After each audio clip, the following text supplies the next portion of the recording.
Hello my dear students, ये question problem of the day आज हमारे लिए क्या है, इस क्वेश्चन को समझते हैं। मोशनल ईएमएफ का क्वेश्चन है। जैसे कि मोशनल ईएमएफ में 3-4 सेगमेंट में हम लोग इसको पढ़ने वाले हैं। रॉड का केस, रेलिंग का केस और रोटेटिंग रॉड का केस। लेकिन ये क्वेश्चन रॉड के केस से है, जो कि आज हम लोग डिस्कस करने वाले हैं। अगर आपने रॉड का केस पढ़ रखा है, मे भी उसके बावजूद भी आपको इस क्वेश्चन को सॉल्व करने में दिक्कत हो या आप सॉल्व ना कर पाए, वजह क्या है ये तो मैं जब टॉपिक कराऊंगा तब बताऊंगा। एक बार पढ़ लेते हैं क्वेश्चन को क्या कह रहा है। बोल रहा है, a long current carrying wire and rod of length L coplanar with the wire and perpendicular to it. The rod moves with the constant velocity v in the direction perpendicular to the wire and the distance of the wire from center of the rod is x by 2. Find the motional EMF induced in the rod. कितना EMF इस rod में induced हुआ है जब इसके बगल एक wire रखा हुआ है, इनफाइनाइट वायर रखा हुआ है। आमतौर पे आपने मोशनल ईएमएफ को पढ़ा होगा तो आपने वहां पर एक फॉर्मूला ड्राइव किया होगा BLB करके, लेकिन जब आप यहां यूज करने जाएंगे तो वो फॉर्मूला एप्लीकेबल नहीं होगा। क्यों नहीं होगा इसके बारे में मैं आपको बाद में बताऊंगा। तो चलिए हेडिंग लगा लेते हैं, मोशनल ईएमएफ या मोशनल ईएमएफ का दूसरा नाम भी हम लिख सकते हैं मोशनल इलेक्ट्रोमोटिव फोर्स।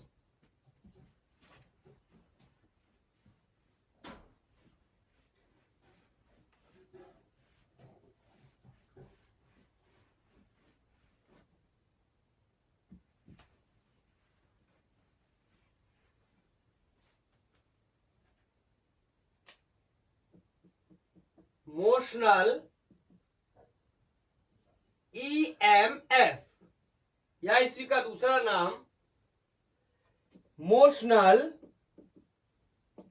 इलेक्ट्रोमोटिव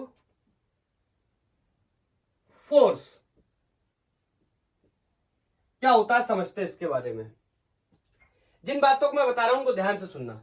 जैसे मान लो मेरे पास कोई एक ये रॉड है और ये रॉड मैग्नेटिक फील्ड में रखा है, इसका कोई लेंथ से L है। मैंने यहां पर इनवर्ड मैग्नेटिक फील्ड बना दिया, ओके, आउटवर्ड या इनवर्ड कुछ भी हो सकता है। तो यहां पर मैंने इसको B वेलोसिटी या स्पीड दे दी। अब ध्यान से सुनना मेरी बात को। Magnetic field and length of rod and velocity of rod तीनों ही एक दूसरे के म्यूचुअली परपेंडिकुलर है। कैसे समझने की कोशिश करते हैं। मैग्नेटिक फील्ड इस तरीके से अंदर की तरफ, रॉड की वेलोसिटी या स्पीड इस तरीके से और लेंथ कुछ इस तरीके से। जिस कंडीशन की हम बात कर रहे हैं, हम एक आइडियल कंडीशन को लेना चाहते हैं, इससे अपने एक एक्सप्रेशन को ड्राइव करना चाहते हैं, उसके बाद उसको कैरी ऑन करेंगे अलग अलग तरीके के सवालों के लिए। तो मैं आपसे एक सवाल पूछता हूं, आप मेरे को एक बात बताओ, जैसे ही ये रॉड मूव करेगा, ऑफ कोर्स कर रहा है, तो इसके अंदर ये कंडक्टर है, कोई भी कंडक्टर है, कंडक्टर के अंदर आपको पता है फ्री चार्जेस पाए जाते हैं, इट मींस इलेक्ट्रॉन्स पाए जाते हैं। और जब ये एक मैग्नेटिक फील्ड में मूव करेगा, कौन? इलेक्ट्रॉन्स। अगर रॉड मूव कर रहा है इसका मतलब इलेक्ट्रॉन्स भी मूव कर रहे होंगे, तो इलेक्ट्रॉन्स पे मैग्नेटिक फोर्स लग सकता है, बोलो। और जब मैग्नेटिक फोर्स लगेगा तो क्या रिजल्ट हो सकते हैं इसके बारे में डिस्कस करते हैं। मैं यहां पर एक कंडीशन लगा दे रहा हूं, as we assume the motion of rod is perpendicular to magnetic field. ये मैंने एक लिमिट लगा दी कि जो भी मेरा रॉड है, जो भी मेरा कंडक्टर है, उसको मैं ये मान के चल रहा हूं कि वो मैग्नेटिक फील्ड के परपेंडिकुलर मूव कर रहा है। सर क्या मैं अगर इसको परपेंडिकुलर ना मानूं तो हम एक्सप्रेशन को ड्राइव नहीं कर पाएंगे क्या? बिल्कुल कर पाएंगे। मैं क्वेश्चन के माध्यम से, एस सी वर्मा सर के क्वेश्चन के माध्यम से आपको ये बात भी करा दूंगा, ओके। लेकिन इंपॉर्टेंट क्या है, मैग्नेटिक जो हम जिसकी बात करने जा रहे हैं, मोशनल ईएमएफ प्रोड्यूस तभी होगा जब ये कंडीशन हम लोग लगाएंगे, जब velocity and speed of rod should be perpendicular to the magnetic field as well as the length of the conductor. Okay.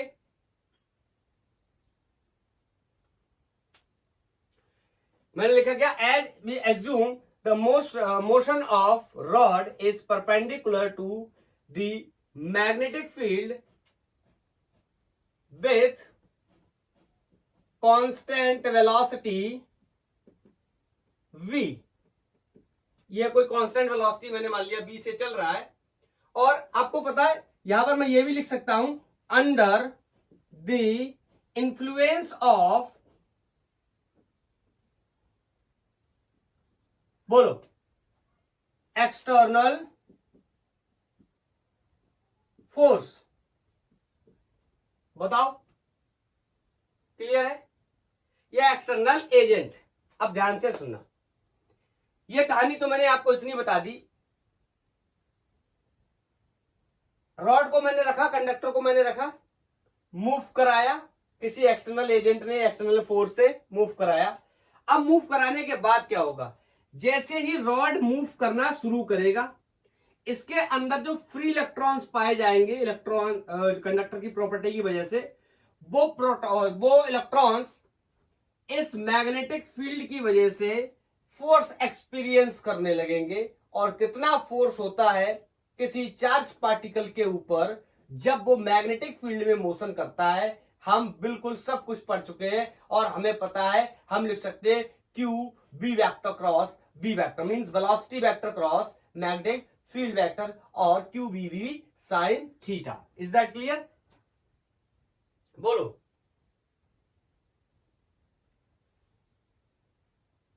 तो मैं लिख सकता हूं द इलेक्ट्रॉन्स क्या करेंगे, राइटिंग मेरी बहुत ज्यादा खराब है, the electrons in conductor will experience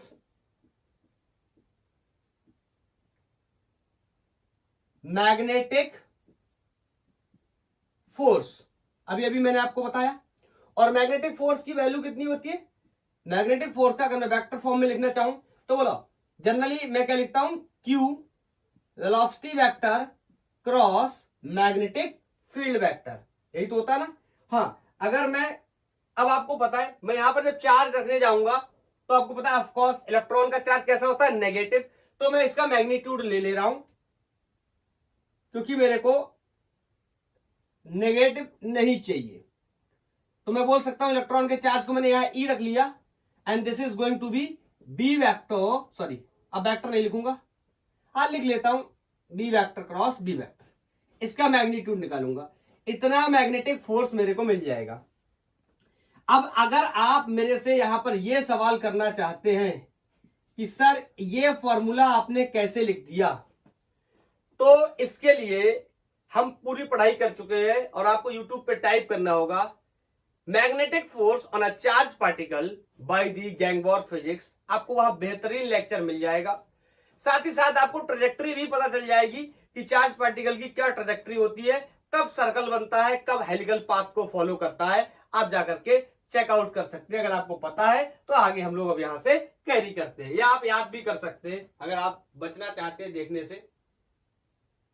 अब मेरी बात को सुनना, आपको पता है जब इन इलेक्ट्रॉन्स पे, अच्छा बना देता हूं, जब इन इलेक्ट्रॉन्स पे क्या होगा, मैग्नेटिक फोर्स लगना शुरू होगा, तो मैग्नेटिक फोर्स की वजह से ये इलेक्ट्रॉन मोबाइल इलेक्ट्रॉन बन जाएंगे, इट मींस मोशन करना स्टार्ट कर देंगे।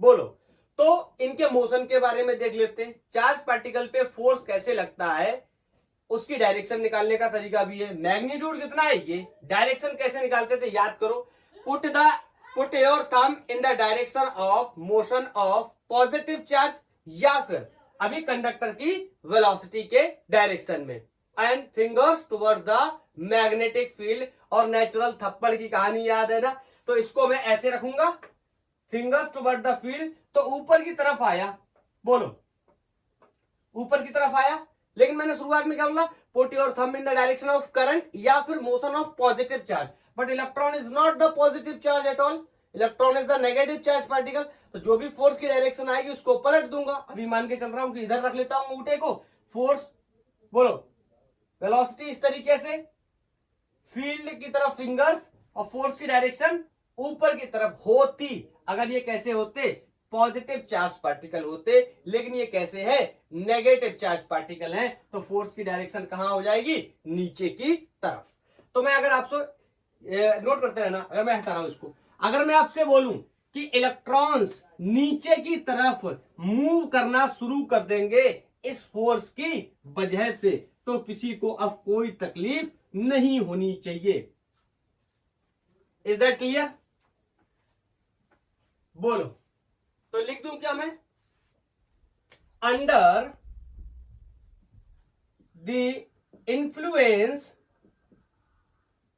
Of magnetic force electrons start moving in downward direction। Is that clear? या डाउनवर्ड डायरेक्शन, आप इसको ऐसे भी लिख सकते हो, इन डाउनवर्ड डायरेक्शन को मतलब लोअर एंड भी लिख सकते हो आप, लोअर एंड कंडक्टर का, ठीक है, lower end of conductor. Is that clear? अब मेरे को एक बात बताओ, जब ये नीचे की तरफ चलना शुरू कर देंगे, मतलब यहां पर आके क्या होने लगेंगे, इकट्ठा होना शुरू हो जाएंगे इलेक्ट्रॉन्स, कौन सारे इलेक्ट्रॉन्स आएंगे नीचे की तरफ और यहां पर आके इकट्ठा होने लगेंगे कहां, लोअर एंड की तरफ से। तो आपको नहीं लगता कि चार्ज कंजर्वेशन के नियम से या कॉन्सेप्ट ऑफ इक्विलिब्रियम की वजह से जब ये चार्ज नेगेटिव चार्ज इस साइड मूव करेगा और यहां आके एक्युमुलेट होना शुरू हो जाएगा, तो क्या होगा, ऊपर चार्ज की कमी होने लगेगी और नीचे चार्ज की एक्सेसनेस होने लगेगी। Is that clear? मैं यहां पर आपको यह बताना चाहता हूं कि जब ये इलेक्ट्रॉन्स लगातार इस मैग्नेटिक फील्ड की वजह से मैग्नेटिक फोर्स के इन्फ्लुएंस में लगातार नीचे की तरफ मूव करेंगे और नीचे की तरफ मूव करने की वजह से इंस पे क्या हो जाएगा, लोअर एंड पे नेगेटिव चार्ज का एक्युमुलेशन स्टार्ट हो जाएगा। Is that clear? तो मैं इस बात को मेंशन कर दूं क्या, बोलो।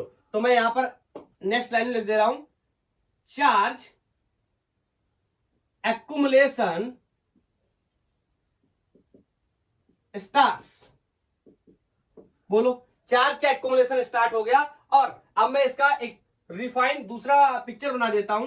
तो क्या होगा, आफ्टर सम टाइम, कुछ देर के बाद, जैसे ही नेगेटिव चार्ज नीचे की तरफ मूव कर रहा है, तो यहां पर क्या होगा, सारे इलेक्ट्रॉन्स इस कंडक्टर के ऑलमोस्ट इस लोअर एंड पे आ जाएंगे। बोलो, तो जब सारे इलेक्ट्रॉन्स यहां लोअर एंड पे आ जाएंगे तो ऊपर इलेक्ट्रॉन्स की कमी हो जाएगी।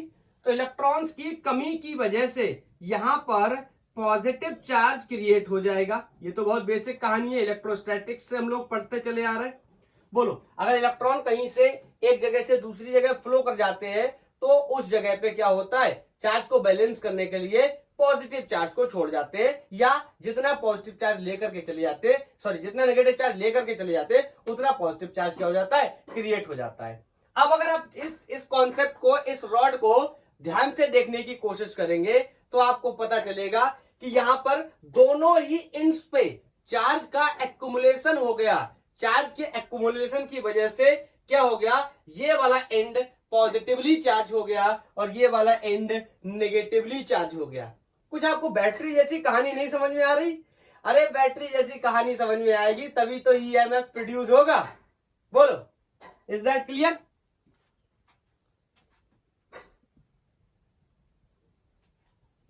तो लिख दे यहां पर, चार्ज एक्युमुलेशन स्टार्ट, और उसके बाद क्या होता है, लीव द नेगेटिव चार्ज, या ऐसे लिख दो, leave the positive charge at the upper end of rod and negative at lower and. जो मैंने किया वही आपको बता दिया। चार्ज के इलेक्ट्रॉन्स के लगातार नीचे की मोशन करने की वजह से, यहां गैदरिंग की वजह से, यहां इकट्ठे होने की वजह से यहां पर सब नेगेटिव चार्ज इकट्ठा हो गया, तो ऊपर क्या हो गया, पॉजिटिव चार्ज इकट्ठा हो गया। लेकिन एक सवाल पैदा होता है, ये कहानी कब तक चलेगी? कभी ना कभी तो इस कहानी को रुकना पड़ेगा ना। ऐसा थोड़ी होगा कि इलेक्ट्रॉन चलते जाएंगे चलते जाएंगे चलते जाएंगे, यहां इकट्ठे होते जाएंगे होते जाएंगे होते जाएंगे, यहां पॉजिटिव चार्ज क्रिएट होता रहेगा होता रहेगा होता रहेगा। ये कहानी कभी तो रुकेगी ना। तो कब रुकेगी ये कहानी, उसके बारे में डिस्कस करते हैं। अब मैं आपको यहां पर एक बात और बताना चाहता हूं। आपने इलेक्ट्रोस्टैटिक्स में ये कॉन्सेप्ट पढ़ रखा है कि यहां पर चार्ज का पोलराइजेशन मौजूद है, मतलब एक तरफ पॉजिटिव चार्ज मौजूद है, दूसरी तरफ नेगेटिव चार्ज मौजूद है। तो आपको पता है यहां पर सेटअप हो जाएगा कौन, एक इलेक्ट्रिक फील्ड जिसकी डायरेक्शन नेगेटिव चार्ज से पॉजिटिव चार्ज की तरफ, ऐसा पॉजिटिव चार्ज से नेगेटिव चार्ज की तरफ। Is that clear? एक इलेक्ट्रिक फील्ड सेटअप हो जाएगा। तो इस बात को क्या मैं मेंशन करूं या ऐसे ही समझ जाओगे? बोलो, चलो लिख दे रहा हूं। As the result of charge separation, बोलो, एन इलेक्ट्रिक फील्ड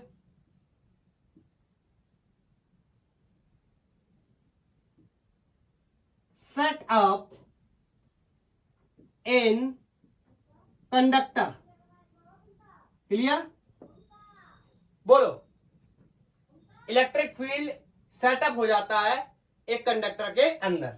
तो मैं यहां पे एक सेकंड वेट करेंगे।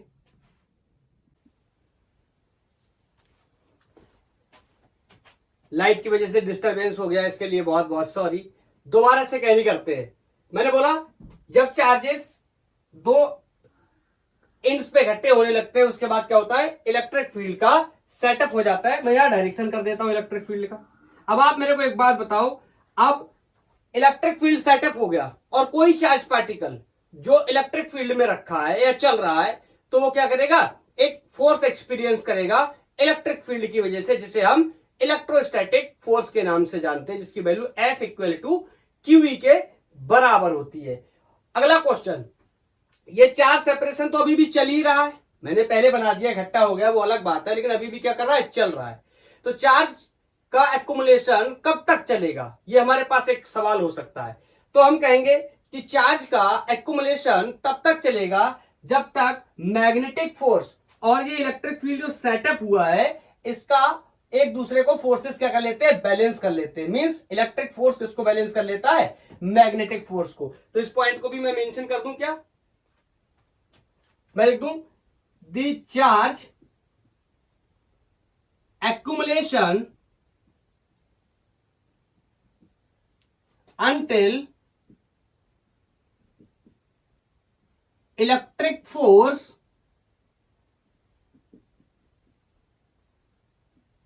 balance magnetic force।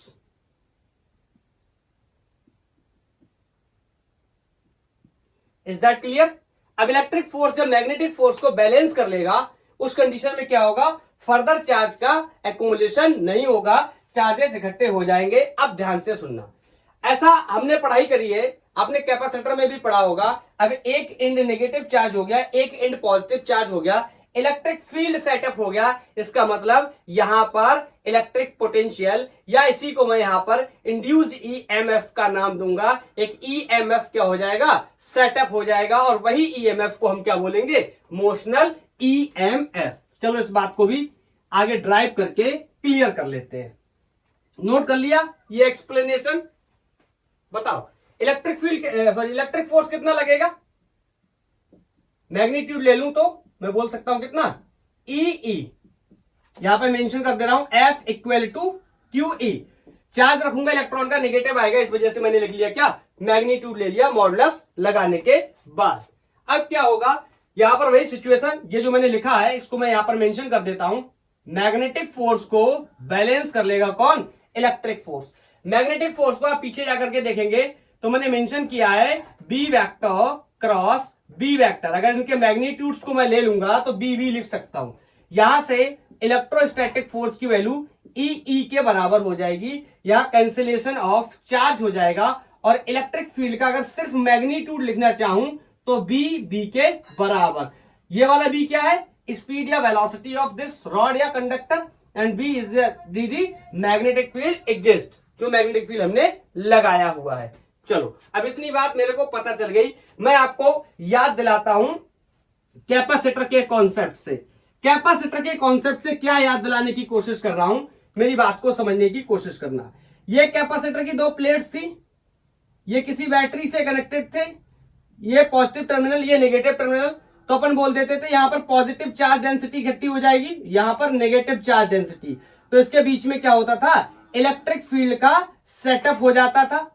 और इलेक्ट्रिक फील्ड के सेटअप की वजह से इन दोनों के बीच के सेपरेशन की वजह से डी लिखते थे, यहां पर हम एक वोल्टेज या एक पोटेंशियल डिफरेंस क्रिएट हो जाता था। और उसको मैं क्या लिखता था, बी इक्वल टू, मैं जैसे बताता था वैसे ही बताऊंगा, ई गैप इनटू डी के नाम से हम जानते थे।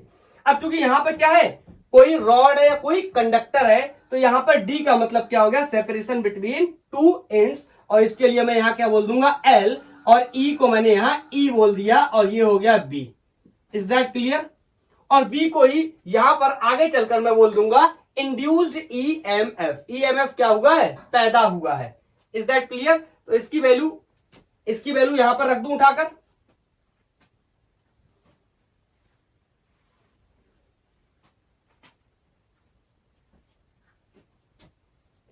तो ये हो जाएगा बी इक्वल टू, ई की वैल्यू यहां से रख दे रहा हूं, बी एल।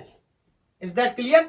हाँ, ये आपको पता है पोटेंशियल नाम की कोई चीज नहीं होती, हमेशा किसकी बात करते हैं, difference of potential between this and and this and. हाँ, ये जो ये जो वोल्टेज पैदा हुआ है इसी को मैं बोलूंगा इंड्यूस्ड ईएमएफ, क्योंकि मैंने यहां पर क्या किया है, इंडक्शन के कॉन्सेप्ट का यूज किया है। This is going to be B L B. Induced EMF की वैल्यू कितनी आ गई, B L B. V is the velocity, this B is the magnetic field, and this L is the length of conductor। और जो condition मैंने मानी हुई थी, एज्यूम किया हुआ था कि मैग्नेटिक फील्ड कैसे सेटअप किया गया है, परपेंडिकुलर सेटअप किया गया है। Is that clear. तो यहां से पता चल गया, जब कोई रॉड या कंडक्टर मैग्नेटिक फील्ड में मूव करेगा तो उसके अंदर एक ईएमएफ इंड्यूस होगा। इसकी वैल्यू कितनी होगी, बी एल बी या बी बी एल। हाँ, ये बात यहां पर ध्यान रखना, मैं एक शब्द का आपको यहां पर एक्सप्लेनेशन बताता हूं। अगर ये बी किसी तरीके से जीरो हो जाए, बी जीरो होने का मतलब अगर रॉड क्या हो जाए, रुक जाए, बोलो तो रुक जाएगी, तो ये वैल्यू कितनी हो जाएगी, जीरो। इसीलिए इसका स्पेशल नाम है क्या, मोशनल ईएमएफ। किसकी वजह से पैदा हो रहा है, कंडक्टर के मोशन की वजह से इन मैग्नेटिक फील्ड। आप कहोगे सर ये जीरो हो जाए, ये जीरो हो जाए, बिल्कुल सही बात है, जीरो हो जाएगा। लेकिन जो हमारा कॉन्सेप्ट है वो ये बताता है कि अगर वेलोसिटी या स्पीड उसके पास है तो इंड्यूस ईएमएफ पैदा होगा। तो मैं बताऊंगा E induce equal to B L B, कब तक, until motion of conductor. Is that clear. अगर कंडक्टर रुक गया तो कोई भी इंड्यूस ईएमएफ पैदा नहीं होगा। अब अगला क्वेश्चन है, ये तो चलो एक रॉड है या एक कंडक्टर है, अगर इस कंडक्टर को नेक्स्ट लेक्चर में जब मैं रेल बना दूंगा, मतलब एक एक्सटर्नल सर्किट में कनेक्ट कर दूंगा, तो वहां पर डायरेक्शन भी पूछी जाएगी, किसकी, करंट की। आपको पता है इंड्यूस्ड ईएमएफ मतलब वोल्टेज पैदा हुआ है, तो इससे रेसिस्टर, कोई ना कोई रेसिस्टेंस भी होगा इस कंडक्टर का, करंट पैदा हो जाएगी। तो करंट की डायरेक्शन निकालने के लिए मेरे को यहां पर एक चीज और करनी पड़ेगी, समझते हैं। ये अब एक प्रकार से क्या बन गया, ये कंडक्टर, यहां बनाता हूं उसको, ये जो रॉड है अब ये एक प्रकार से एक बैटरी की तरह बिहेव करने लगा। तो इस बैटरी के टर्मिनल्स में कैसे पता करूंगा, ये बात मैं आपको बताने की कोशिश कर रहा हूं, ध्यान से सुनना। ये रॉड इस तरीके से मैग्नेटिक फील्ड में रखा है, चाहो तो आप इसको लिख लो। इसके पास इस तरीके से कुछ बी स्पीड है, ध्यान से सुनना मेरी बात को। अंगूठे को put your thumb in the direction of motion of conductor, जिधर कंडक्टर मोशन कर रहा है, और उंगलियों को आपने फील्ड की डायरेक्शन में रखना है, बिल्कुल जैसे फोर्स निकालते थे वैसे ही रखना है। तो मैंने इसको ऐसे रखा, इसको ऐसे रखा, और बोलो थप्पड़, नेचुरल थप्पड़ कहां आया? ऊपर की तरफ। तो जो ऊपर की तरफ होगा वो हायर पोटेंशियल होगा, और उसका जो अपोजिट होगा वो लोअर पोटेंशियल होगा। तो हायर पोटेंशियल का मतलब पॉजिटिव प्लेट, और इसका मतलब हो गया नेगेटिव प्लेट। मतलब ये क्या बन गया? एक प्रकार से एक बैटरी बन गया, एक सेल बन गया, जिसके अंदर क्या हो गया है? इंड्यूस ईएमएफ पैदा हो गया है, एंड ऑफ कोर्स यहां से करंट क्या करेगी? निकलेगी। वो अलग बात है कि ये किसी सर्किट में कनेक्टेड नहीं है। अगर ये सर्किट में कनेक्टेड होता तो सर्किट में करंट का फ्लो स्टार्ट हो जाता। क्या इस कॉन्सेप्ट को समझ गए? मजा आया? बोलो। चलो अब क्वेश्चंस लेना शुरू करते हैं। सबसे पहला सवाल मैं श्री एस.सी. वर्मा सर की बुक से लेता हूं, और उन्होंने कहा है जो स्टैंडर्ड हमने लिया था ना कि परपेंडिकुलर वाला, उसी को वो तोड़ने का प्रयास करेंगे। वो किसी जर्नल एंगल पे रॉड को प्लेस करने वाले हैं, फिर हम समझेंगे कि किस तरीके से इंड्यूस होगा ईएमएफ। एससीबी का प्रॉब्लम है, एससी वर्मा का। A rod of length L is translating का तो मतलब पता ही है ना, translating at a velocity b, ध्यान से सुनना, making an angle theta. Theta angle पे मूव कर रहा है, 90 डिग्री पे नहीं है इस बार। विथ इट्स लेंथ,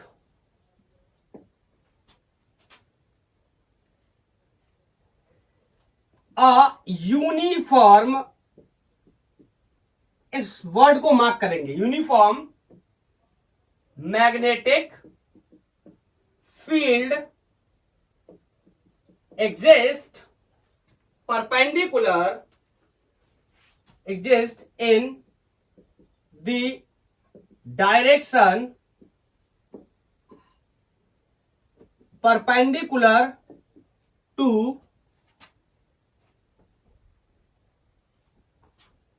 एक second,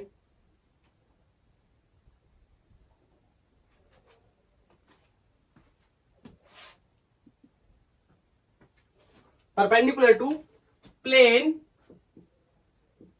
of motion, calculate induce EMF। Sometimes ऐसा होता है कि कंडीशंस आपके फेवर में नहीं है। ये जो लाइट का थोड़ा इशू आपको, आपने देखा होगा कई वीडियोस में, आपको दिखा होगा, तो really sorry for that. Try कर रहे हैं इसको सब कुछ अच्छे से सेटअप करने की। बस आप क्वालिटी एजुकेशन पे फोकस करें, और थोड़ा बहुत अगर कहीं 19-20 होता है लाइट और इन सब चीजों के केस में तो प्लीज मैनेज करें। ओके चलो, अब इस क्वेश्चन को अपन कैसे सॉल्व करेंगे ये देखते हैं। मैंने यहां पर एक वर्ड मार्क करवाया है, यूनिफॉर्म मैग्नेटिक फील्ड। मतलब मैग्नेटिक फील्ड क्या है? कांस्टेंट है। अब मैं आपको सीक्रेट बताता हूं उस क्वेश्चन का जो मैंने बोर्ड पे हुक किया हुआ था। उसमें वेरिएबल मैग्नेटिक फील्ड होगा, इस वजह से हम इस एक्सप्रेशन का यूज करके नहीं सॉल्व कर पाएंगे। चलो अब इस क्वेश्चन को पहले बना लेते हैं। यहां पर मैंने कोई मैग्नेटिक फील्ड सेटअप कर दिया। क्वेश्चन लिखा है perpendicular to the plane of the rod. ये इस तरीके से मैंने रॉड को रखा, और यहां से कुछ इस तरीके से बी वेलोसिटी दी है थीटा एंगल पे। Is that clear? इस कंडक्टर की कोई लेंथ मान लो एल होगी। क्या आप समझ पाए?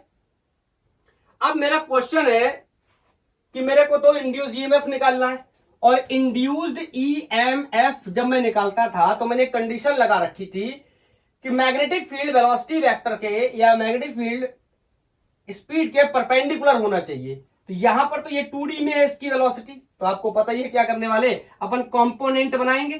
तो इस डायरेक्शन में वेलोसिटी का कंपोनेंट आ जाएगा v cos थीटा और ये वाला आ जाएगा b sin theta.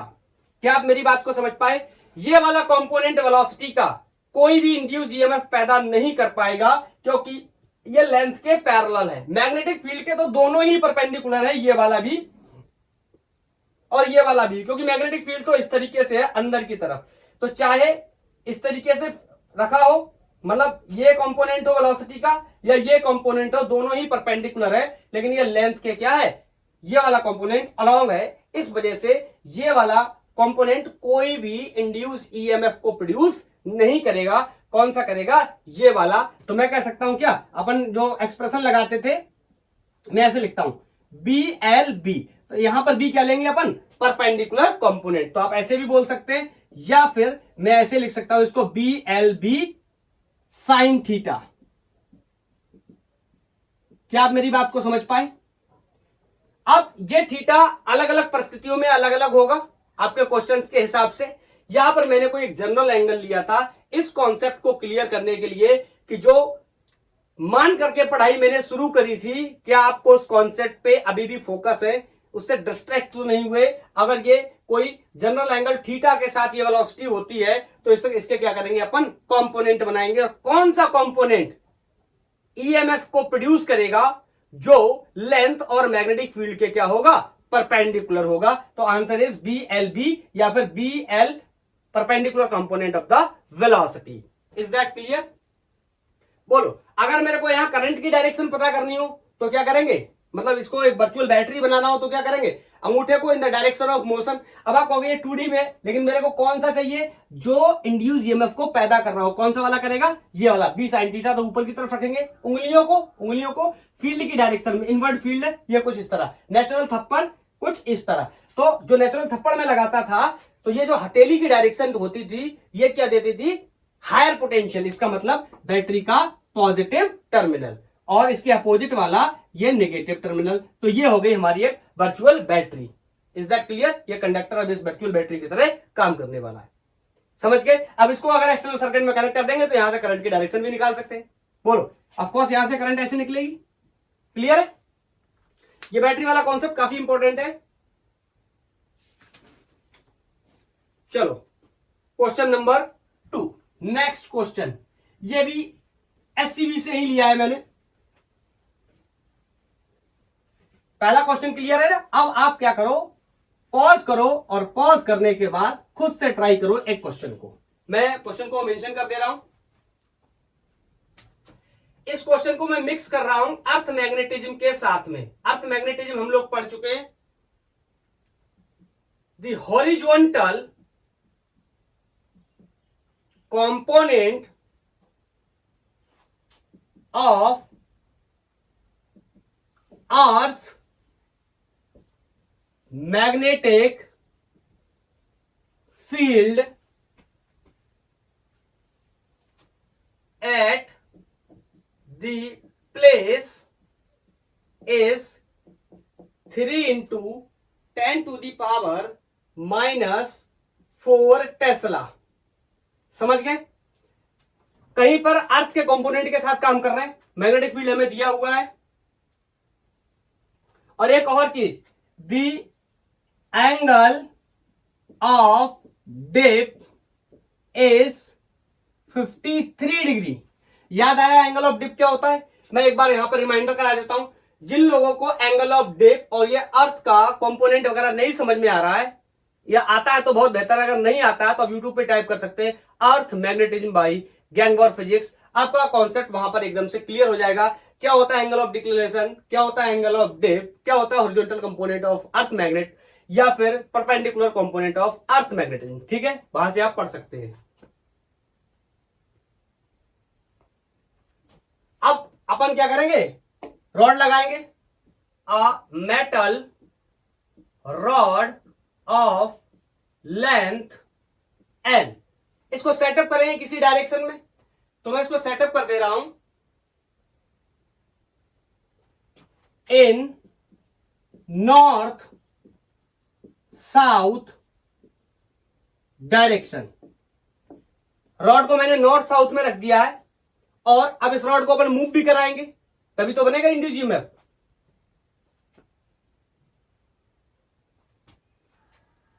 when moved with a constant velocity या speed 10 centimeter per second towards north, नहीं टूवर्ड्स ईस्ट कर लो,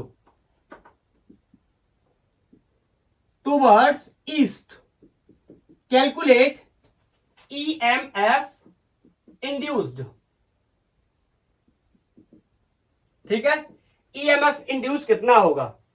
आप ट्राई कर सकते हो इस क्वेश्चन को, बोलो। अब ये बताने की जरूरत क्या है, इंड्यूस EMF इन रॉड, ये भी बताने की जरूरत नहीं है रॉड में ही होगा। चलो मैं आपको टाइम देता हूं, 1 2 3 कर लिया। चलो अब समझते हैं कैसे करेंगे इसको।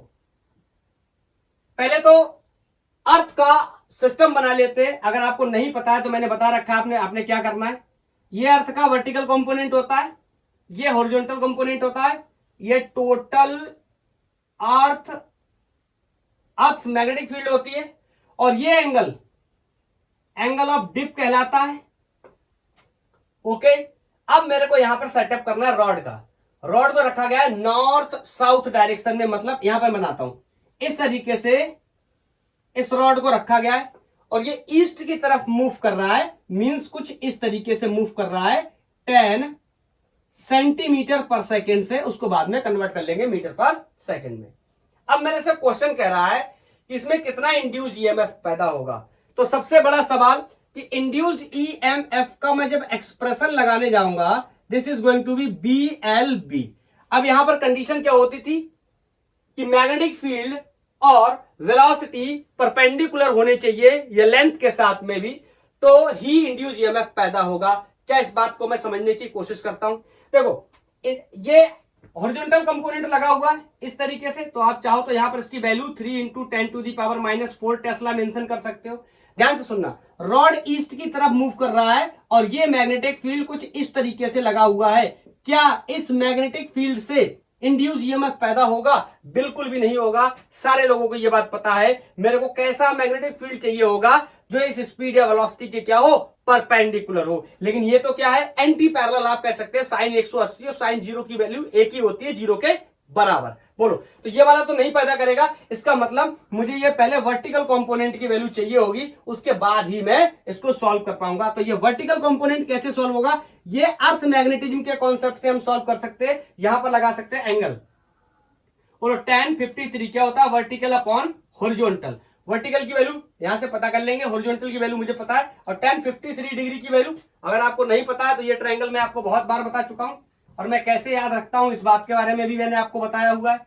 ये कोई ट्रायंगल है, इसको मैंने मान लिया ये एंगल 53 डिग्री है। मैं ऐसे मान के याद रखता हूं, ये यहाँ पर 3 है तो ये भी 3 आएगा, ये 5 होता है हमेशा, तो ये कितना हो जाएगा 4। तो यहां से tan 53 की वैल्यू अगर मैं निकालने जाऊंगा तो क्या होता है, परपेंडिकुलर अपॉन बेस, तो 4/3 किसकी वैल्यू होगी, tan 53 की। तो यहां से मैं सॉल्व कर सकता हूं, लिखने जा रहा हूं tan 53, इसको यहां ऊपर कैरी कर लेता हूं। वर्टिकल मुझे निकालना है, हॉरिजॉन्टल मुझे पता है 3 × 10⁻⁴।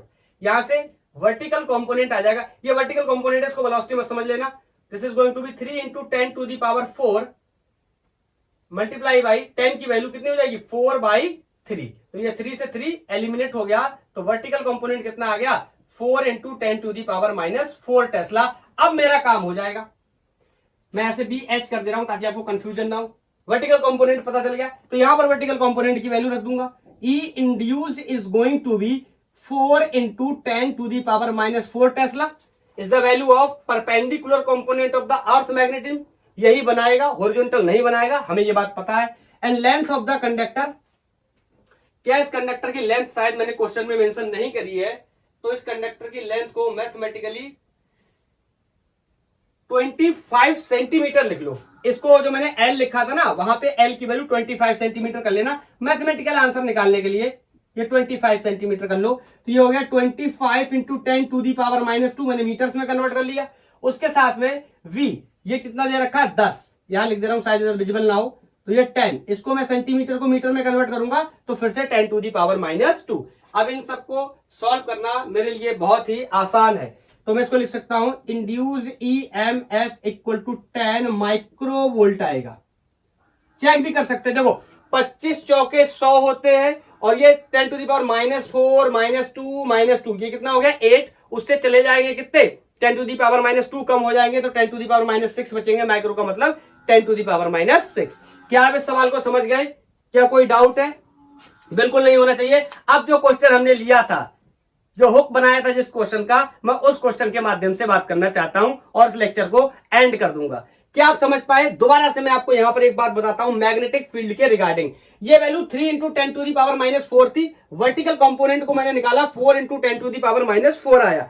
दोनों ही कंडीशन में, दोनों ही क्वेश्चंस में आपने देखा है कि मैग्नेटिक फील्ड की वैल्यू कैसी है, यूनिफॉर्म है या फिर क्या है, कांस्टेंट है। बोलो, इज दैट क्लियर? अब मैं जो क्वेश्चन लेने जा रहा हूं इसमें मैग्नेटिक फील्ड की वैल्यू वेरिएबल होगी, तो उसको मैं कैसे सॉल्व करूंगा इस बात के बारे में भी लास्ट क्वेश्चन में चलते चलते डिस्कस कर लेते हैं और आपके सारे कॉन्सेप्ट क्लियर हो जाएंगे। इस रॉड से रिलेटेड आप कोई भी प्रॉब्लम सॉल्व करने जाएंगे, एससी वर्मा, डीसी पांडे या जेईई मेंस, नीट या एडवांस तक के प्रॉब्लम्स में भी आपको कोई दिक्कत होने वाली नहीं है। मिक्स हो सकता है कॉन्सेप्ट, इससे ज्यादा कुछ नहीं। चलो, आपको क्वेश्चन तो मैं नहीं लिखूंगा क्योंकि मैंने होप में लिख दिया था, मैं उसका डायग्राम बना देता हूं, यहां से समझ सकते हैं। बिल्कुल एक्सप्लेनेशन में बोल दे रहा हूं। मेरे पास कोई एक लॉन्ग वायर था, लॉन्ग का मतलब इंफिनिटी वायर था, और उसके साथ साथ यहां पर एक रॉड रखा था और ये रॉड कुछ इस तरीके से v स्पीड या v वेलोसिटी से चल रहा था। याद आया? इसके साथ साथ सारी चीजें मुझे मेंशन थी और रॉड के सेंटर से और वायर तक की डिस्टेंस को x दे रखा था, तो मैं ये कह सकता हूं ये डिस्टेंस l/2 हो जाएगी और ये डिस्टेंस भी l/2 हो जाएगी क्योंकि ये सेंटर तक की डिस्टेंस है और ये पूरी दूरी l हो जाएगी। ये क्वेश्चन था कि एक रॉड और वायर प्लेन में रखे मैग्नेटिक फील्ड का सेटअप करना है, तो सबसे पहले तो मैग्नेटिक फील्ड का सेटअप चेक कर लेते। बोलो, ये करंट कैरिंग कंडक्टर है या वायर है, इसके अंदर आई करंट मैंने लिया था, तो सबसे पहले चेक करते हैं क्या इंड्यूस ईएमएफ पैदा भी होगा या नहीं होगा। तो put your thumb in the direction of current, मैं मैग्नेटिक फील्ड निकालना हूं तो फिंगर्स को कर्ल करूंगा, मतलब ये जो रॉड है ये इनवर्ड मैग्नेटिक फील्ड में रखा हुआ है, इसमें किसी को कोई भी डाउट नहीं होना चाहिए। अब बताओ, मैग्नेटिक फील्ड अंदर, रॉड की वेलोसिटी ऊपर की तरफ और लेंथ तीनों ही क्या है, परपेंडिकुलर है। मैं यहां पर इंड्यूस ईएमएफ का कॉन्सेप्ट लगा सकता हूं। पहले मैं गलती कर रहा हूं फिर मैं आपको समझाता हूं क्या। आप बोलोगे इसका वायर की वजह से यहां पर कितना मैग्नेटिक फील्ड होगा, इसको आपको याद होगा, मैंने डेरिवेशन करा रखा है या नहीं याद है, तो एम्पियर सर्किट लॉ का इस्तेमाल करके मैं यहां पर एक लूप बना सकता हूं और मैं बोल सकता हूं BL = μ0 times of I enclose. याद आया? एम्पियर सर्किट लॉ की हेल्प से अपन इसको ऐसे सॉल्व कर सकते थे और यहां पर मैं B cos थीटा करता था, BDL cos theta, μ0 I enclose I है। यहां पर मैं इंटीग्रेशन करता था और मैं आपको बताता था बी हर जगह क्या है, कांस्टेंट है। कैसे है, आप चाहो तो एम्पियर सर्किट लॉ का लेक्चर देख सकते हो अगर आपको नहीं आता तो। यहां से बी, और इसको जब मैं ये जो लूप बनाता इस तरीके से, तो यहां पर जब मैं कैलकुलेट करने जाता, this is 2πr, where r is the distance. यहां पर डिस्टेंस कौन है, x, तो यहां पर मैं कर लेता हूं किसको, x को। बोलो, यहां पर μ0 टाइम्स ऑफ I और magnetic field due to the infinite wire, direct भी आप लर्न कर सकते हैं, ये वैल्यू आई। Is that clear? ये वायर इतनी फील्ड बना रहा है इस जगह पे, सेंटर पे इतनी बना रहा है। अगर आप ध्यान से देखें तो B is inversely proportional to X। क्या मैग्नेटिक फील्ड कांस्टेंट है या मैग्नेटिक फील्ड वेरिएबल है? तो आपको यहां पर दिखाई देगा कि मैग्नेटिक फील्ड कैसा है, वेरिएबल है। Is that clear? और अगर आपने इस तरीके से सॉल्व कर दिया तो ये गलत हो जाएगा। इंड्यूस्ड EMF = BLB अगर आपने लगा दिया, B की वैल्यू आपने ड्राइव कर रखी है, आपको याद है 2πx × length of conductor × velocity, और ये आपने कर दिया क्या, ये होगा आंसर। तो ये बात क्या हो जाएगी, गलत। पूछो क्यों? ये कहानी यूनिफॉर्म मैग्नेटिक फील्ड के लिए हुआ करती थी, लेकिन इस बार जो मैग्नेटिक फील्ड है वो कैसा है, वेरिएबल है।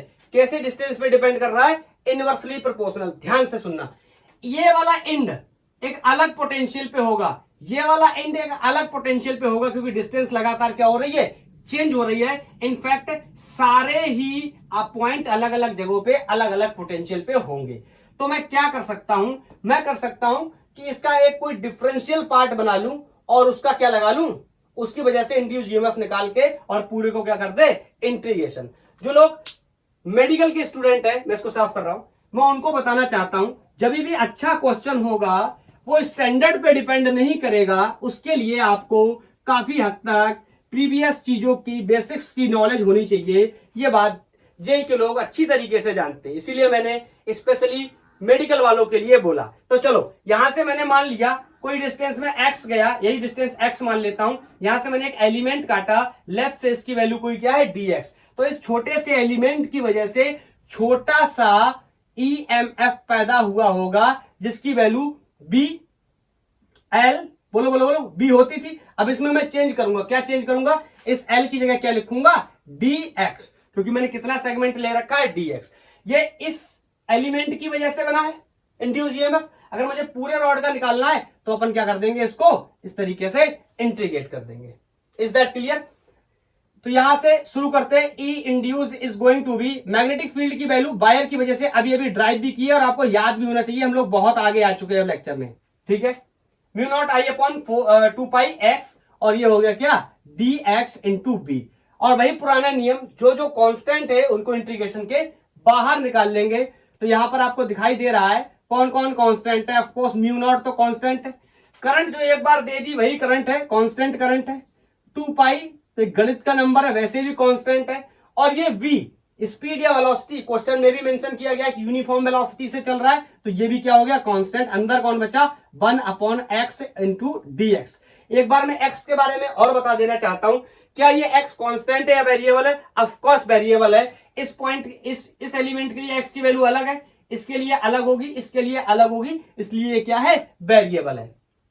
बोलो अब लिमिट्स की बात कर लेते हैं, इंटीग्रेशन करेंगे तो लिमिट भी जरूरत होगी हमें लिमिट लगाने के लिए। तो बताओ अगर ये दूरी L/2 है, ये पूरी दूरी x है, तो इस इंड की डिस्टेंस कितनी बची, x में से क्या करूं L/2 को घटा दूं।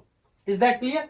और ये पूरी दूरी यहां से यहां तक कितनी हो जाएगी, तो इतनी, तो L/2 इसमें जुड़ जाएगा, ये x है तो ये x प्लस L/2 हो जाएगा। क्या आपको मेरी बात समझ आई या नहीं आई? इस इंड में L/2 ऐड हो जाएगा, इस वाले इंड की तरफ जब आऊंगा तो L/2 x में से क्या हो जाएगा घट जाएगा। Is that clear? तो लिमिट्स भी बहुत ही क्लियर है, x माइनस L/2 से x प्लस L/2 हो जाएगा। बोलो अब इसका इंटीग्रेशन आपको आना चाहिए, बहुत ही बेसिक है। जो लोग मेडिकल के हैं उनको मैथमेटिकल टूल्स के अंदर पढ़ाया जाता है, या आपको नहीं पता तो आप याद कर सकते हैं। 1 अपॉन एक्स का integration with respect to d x is going to be ln x। Okay, log में कन्वर्ट करना चाहते तो 2.303 और बेस को भी आप मल्टीप्लाई कर लेंगे। चलो ये इंड्यूस ईएमएफ मैंने क्या कर लिया, इंटीग्रेट कर लिया, तो ये क्या हो जाएगा ई इंड्यूस्ड। Is that clear? बोलो mu naught I B upon 2 पाई, बोलो इंटीग्रेशन इसका कितना हो जाएगा ln x, limit from x minus L/2 से x प्लस L/2। ये लिमिट्स क्लियर है ना? ध्यान से मैं दोबारा से बता दे रहा हूं, ये डिस्टेंस मैंने कोई x ले रखी, जनरल डिस्टेंस है किसी भी पॉइंट के लिए, किसी भी एलिमेंट के लिए। तो ये इस वायर से इस इंड तक की, लेफ्ट इंड तक की दूरी कितनी बची, ये पूरी x है, जिसमें से मैंने L/2 घटा दिया तो x माइनस L/2 ही तो बचेगी। ये कितनी हो जाएगी, यहां से यहां तक कितनी है, सेंटर, यहां से सेंटर तक की तो x है क्वेश्चन के हिसाब से, तो इतनी दूरी और बची जिसकी वैल्यू कितनी है L/2। इसीलिए मैंने लिख दिया कि यहां से यहां तक x और इतनी L/2, तो ऐड कर देंगे तो x प्लस L/2 इस इंड की डिस्टेंस हो जाएगी इस वायर से। Is that clear? बोलो अब लिमिट्स को भरना शुरू कर देंगे। E induce equal to mu naught I B upon 2 pi, limits रखेंगे upper limit minus lower limit, किसकी जगह, इस x की जगह पहले ये फंक्शन, फिर माइनस का साइन लगा के ये वाला function, upper limit minus lower limit. So this is going to be ln x plus L/2। Is that clear? Minus का साइन ln, अपर लिमिट तो रख दिया, minus lower limit x minus ln, sorry x minus L/2। Is that, इसका इसके अंदर multiply मत कर देना समझ रहे हो कि इसका ये वाला साइन इसके अंदर मल्टीप्लाई कर दो, ये एंगल की तरह होता है। चलो अब आगे समझो, ये आपको ये फोटो हटा दे रहा हूं, इसकी मुझे जरूरत नहीं है। आपने लॉग या ln के 3 फॉर्मूले पढ़े होंगे, मैं आपको एक फॉर्मूला उनमें से याद दिलाता हूं। आपने पढ़ा होगा कि ln a अपॉन b को मैं ln a minus ln b लिख सकता हूं। Is that clear? तो ध्यान से देखो, ये ln a minus ln b जैसा बिहेव कर रहा है, तो इसको मैं finally E induced will be equal to mu naught I V upon 2 pi. ये हो गया a, ये हो गया b। तो ln a अपॉन b को मैं ln a minus ln b लिख सकता हूं, जो कि यहां पर ln a minus ln b लिखा हुआ है, तो मैं इसको ln इस तरीके से लिख सकता हूं, a की वैल्यू x प्लस l/2 और b की value x minus l/2। Is that clear? This is the induced EMF in rod, जो कि परपेंडिकुलरली मूव कर रहा था ऊपर की तरफ मैग्नेटिक फील्ड से। Is that clear? इतना इंड्यूस्ड EMF पैदा होगा। अब ये क्वेश्चन, मैं इस क्वेश्चन के बारे में बताना चाहता हूं। ये जो क्वेश्चन है ये प्योरली जेई के लिए ही है, मेन से एडवांस के लिए है। नीट का क्वेश्चन अगर पेपर बहुत ही टफ सेट किया जाता है तो वहां पर वेरिएबल मैग्नेटिक फील्ड का प्रॉब्लम हो सकता है। अदरवाइज ये मैग्नेटिक फील्ड आपको 99% तक कांस्टेंट मिल जाएगा और आपके सारे क्वेश्चंस सॉल्व हो जाएंगे। लेकिन 1% क्वेश्चन जेई मेन से एडवांस के लिए अगर मैग्नेटिक फील्ड वेरिएबल हो जाता है तो कैसे हम सेटअप करेंगे। अब शायद आपका दिमाग खुल सके। मैं और भी चीजें ले सकता था, जैसे ये वायर का केस हो गया, आपको पता है सिलेंडर ले सकता हूं, स्फीयर ले सकता हूं, हॉलो सिलेंडर ले सकता हूं, उनकी वजह से भी मैग्नेटिक फील्ड क्या करते हैं, वेरी करते हैं। एनुलर केबल ले सकता हूं, उनकी वजह से भी मैग्नेटिक फील्ड क्या करते हैं, वेरी करते हैं। शायद मैंने थोड़ा सा इसमें गलत बोल दिया, स्फीयर नहीं बोलना चाहिए था मुझे। करंट कैरिंग जो भी ऑब्जेक्ट्स होंगे, जो भी कंडक्टर्स होंगे, उनकी वजह से जो भी मैग्नेटिक फील्ड बनेगा, अगर वो मैग्नेटिक फील्ड कांस्टेंट होता तो मैं डायरेक्ट यहां पर रखता और ये इंटीग्रेशन की मुझे जरूरत नहीं होती, मेरा आंसर आ जाता। लेकिन अगर मैग्नेटिक फील्ड वेरिएबल है, जैसे इस केस में वेरिएबल आया है, डिपेंडेंसी किस पे आ रही है, एक्स पे, तो इसको मुझे क्या करना पड़ेगा, इंटीग्रेट करना पड़ेगा हर एक डिफरेंशियल एलिमेंट के लिए। तो मैंने ये वैल्यू एक डिफरेंशियल एलिमेंट की लिख दी और बाकी मैंने इसको इंटीग्रेट कर लिया ताकि मैं इस पूरी रॉड की वजह से निकाल पाऊं। एक एलिमेंट का लिख के सबका इंटीग्रेट कर दिया। Magnetic field due to a infinity wire at the distance x, ये होता है। उसके साथ ये dx एलिमेंट की लेंथ थी तो इसको लिख दिया b स्पीड से ये चल रहा था। उसके बाद जो जो चीजें कांस्टेंट थी उनको मैंने बाहर निकाल लिया। 1/x with respect to dx बचा, इसका इंटीग्रेशन करेंगे। इसका इंटीग्रेशन ln x होता है और इस वैल्यू को रख के मैंने ln से के साथ में लिमिट्स को डिसाइड किया, लिमिट को डाल दिया। अपर लिमिट माइनस लोअर लिमिट का कॉन्सेप्ट लगाया। ये log a minus log b या ln a minus ln b का फॉर्मूला बन जाता है, जिसको मैं ln a अपॉन b लिख सकता हूं। And this is the final result. इतना इंड्यूस्ड EMF पैदा होगा उस रॉड के अंदर अगर वो वायर के साथ रखा हुआ है जिसमें I करंट है। Is that clear? तो ऐसे और भी कॉन्सेप्ट होंगे अगर वेरिएबल मैग्नेटिक फील्ड के, तो आप उनको टैकल कर पाओगे। हाँ, अब इसमें मैथमेटिकल वैल्यूज दी होती तो डाल के आंसर कर लेते। यही ऐसी वर्मा सर की खासियत है, हर कॉन्सेप्ट को बहुत अच्छे से समझाते हैं। तो आज के लिए इतना ही। थैंक यू, धन्यवाद। पढ़ाई करते रहिए। नेक्स्ट लेक्चर में हम क्या सीखने वाले मैं आपको बता दूं।